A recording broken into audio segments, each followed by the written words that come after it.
I 32 am divorcing my wife, 33F, after finding out that my son 5M is not mine.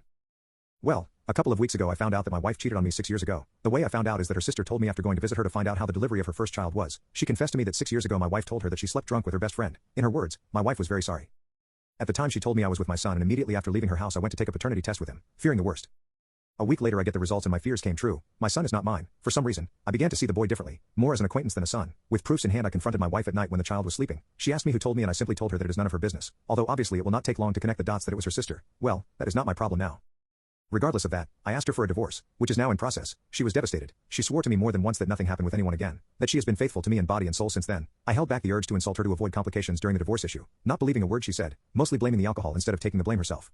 After talking about it, she threatened me saying that she would demand full custody of the child. I was so annoyed at that moment that I told her okay, I don't want anything to do with something that is not mine, that she keep the child and I'll keep the dogs. We have 2 dogs that we adopted as puppies and they are currently 8 years old each. After my words she tried to convince me to take care of the child with her, that I am his father. At that moment I exploded. I was so angry and I had held back so much the urge to scream that I just yelled her to go and take her bastard with her.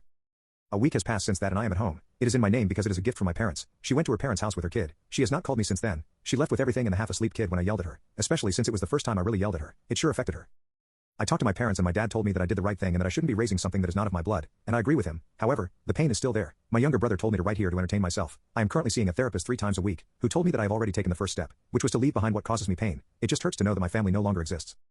Regarding why my sister-in-law told me everything, according to her, she felt guilty seeing me always happy with my son, knowing that he may not be mine, and that the fact that we went to visit her in a moment of weakness caused her to completely break down with guilt. I don't know how true that is. I just know that right now I feel tremendous hatred for my wife and a feeling between pain and resentment for the child, although it's just time to get ahead. I just hope the divorce goes smoothly. We have separate financiers and properties, and if she really asks for child support I have proof that it's not mine. According to my lawyer that's more than enough if she tries a legal process for that. My therapist also recommended that I not see him nor her, that regardless of the child's feelings, I should focus on my own first, that the child is no longer my problem and the sooner I accept it, the better. Sorry for the misspellings, English is not my first language.